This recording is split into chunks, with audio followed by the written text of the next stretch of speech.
السلام عليكم ورحمة الله وبركاته. إن الحمد لله والصلاة والسلام على من لا نبي بعده. أما بعد فأعوذ بالله من الشيطان الرجيم. بسم الله الرحمن الرحيم. من يشفع شفاعة حسنة يكن له نصيب منها ومن يشفع شفاعة سيئة يكن له كفل منها.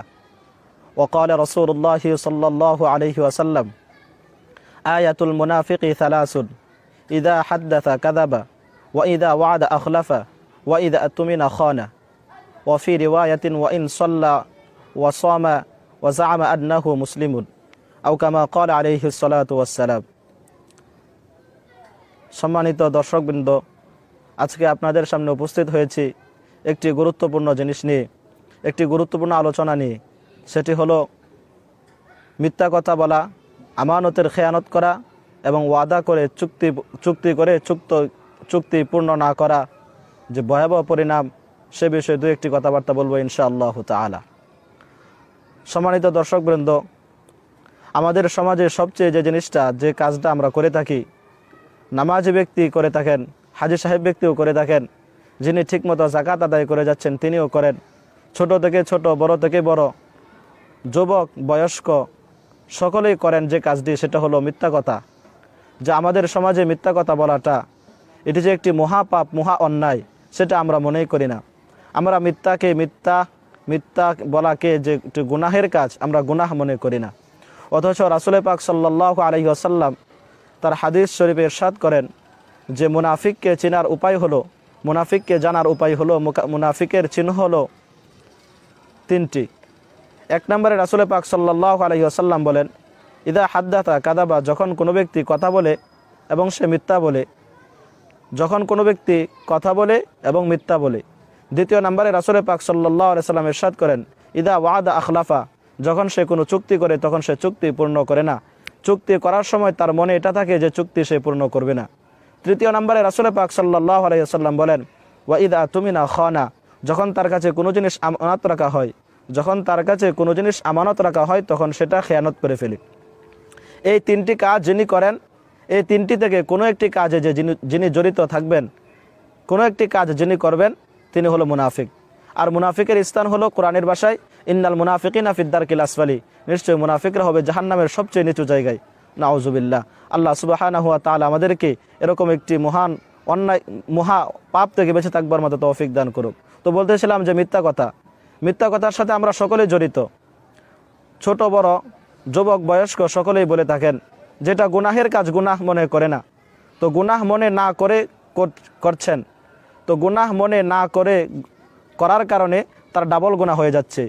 একটা তো হলো সে গুনাহকে গুনাহ মনে করিয়া, তাহলে তার একটি পাপ হবে। আরেকটি হলো অন্যায়কে, গুনাহ না মনে করিয়া যদি কেউ করে, তাহলে তার ডাবল গুনাহ হবে। আমরা মনে করি যে 5 ওয়াক্ত নামাজ তো আমি ঠিকমতো আদায় করে যাচ্ছি, আমার উপর হজ ফরজ হয়েছিল, হজ তো আদায় করেছি, যাকাত ওয়াজিব হয়েছিল, যাকাত তো আদায় করেছি। তো এরকম মোটা ইসলামের কিছু বিধিবিধান পালন করে আমরা মনে করি যে আমরা পরিপূর্ণ ইমানদার হয়ে গিয়েছি, আমরা পরিপূর্ণ মুসলমান, পরিপূর্ণ মুসলিম হয়ে গিয়েছি। আসলে তা এরকম না। ইসলাম বলে যে মানুষের প্রতিটা সেক্টরে, তার প্রতিটা জীবনে, চাই সেটা ব্যক্তি জীবন হোক, চাই সেটা সামাজিক জীবন হোক, চাই সেটা রাষ্ট্রীয় জীবন হোক, প্রতিটা অবস্থায়, প্রতিটা জীবনে, প্রতিটা ধাপে ধাপে ইসলাম কিছু বিধিবিধান, কিছু নিদর্শন দিয়ে দিয়েছেন।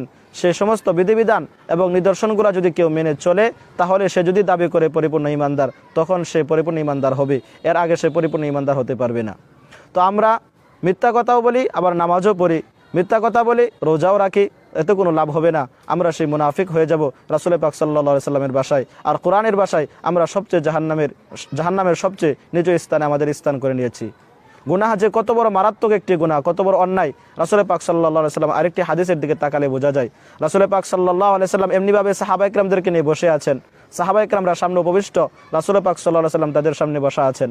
তো তিনি আরজ করলেন, ও আমার সাহাবায়ে কেরাম, আমি কি তোমাদেরকে এমন বড় বড় কিছু গুনাহের কথা বলে দেব না? তখন রাসূল পাক সাল্লাল্লাহু আলাইহি সাল্লামের সামনে উপবিষ্ট সাহাবীরা জবাবে বললেন, জি হ্যাঁ ইয়া রাসূলুল্লাহ, আপনি বলুন। আলা উনাব্বিউকুম বিআকবারিল কাবাইরি সালাসান ক্বালু বালা ইয়া রাসূলুল্লাহ। এই কথাটাকে রাসূল পাক সাল্লাল্লাহু আলাইহি সাল্লাম 3 বার তাকরার করলেন। 3 বার পুনরাবৃত্তি করার পর যখন রাসূল পাক সাল্লাল্লাহু আলাইহি সাল্লাম সাহাবায়ে কেরামদের থেকে হাবোদক জবাব পেয়েছেন, তখন উনি বলা শুরু করলেন, ক্বালা আল ইশরাকু বিল্লাহ, প্রথম নম্বরে বলেন রাসূল পাক সাল্লাল্লাহু আলাইহি সাল্লাম যে আল্লাহর সাথে শরীক করা, আল্লাহর সাথে শরীক করা, আল্লাহর সাথে অংশীদারিত্ব সাব্যস্ত করা, এটি বড় মারাত্মক গুনাহ। আল্লাহর সামনে আল্লাহকে সেজদা না করে অন্য কাউকে সেজদা করা, এটি হলো আল্লাহর সাথে শরীক করা। আল্লাহর ক্ষমতার সাথে দুনিয়ার কোনো মানুষকে ক্ষমতার অধিকারী বাবা, আল্লাহর যে ক্ষমতা আছে সেই ক্ষমতাকে মানুষের সাথে জুড়ে দেওয়া, এটা হলো আল্লাহর সাথে অংশীদারিত্ব সাব্যস্ত করা।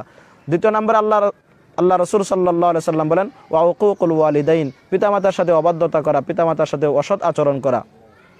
তৃতীয় নম্বরে রাসূল পাক সাল্লাল্লাহু আলাইহি সাল্লাম বলেন ওয়া শাহাদাতুজ জুর, এবং মিথ্যা কথা বলা। অন্য এক riwayate এসেছে ওয়া কাউলুজ জুর, যে মিথ্যা বলা। তো রাসূল পাক সাল্লাল্লাহু আলাইহি সাল্লামের এই হাদিস থেকে বোঝা যায় যে আল্লাহর সাথে শরীক করা, শিরিক করা যেমন একটি মহা অন্যায় কাজ, পাপের কাজ, এমনিভাবে পিতামাতার সাথে অবাধ্যতা করা, পিতামাতার সাথে অসৎ আচরণ করা, এটাও যেরকম মহা অন্যায় কাজ, ঠিক তেমনিভাবে মিথ্যা বলাটাও মহা অন্যায় কাজ। তো আমাদের কাছে এই হাদিস থেকে স্পষ্ট হয়ে গেল যে মিথ্যা এটা গুনাহে কাবিরা, যেটা তওবা করা ছাড়া আল্লাহ সুবহানাহু ওয়া তাআলা ক্ষমা করবেন না।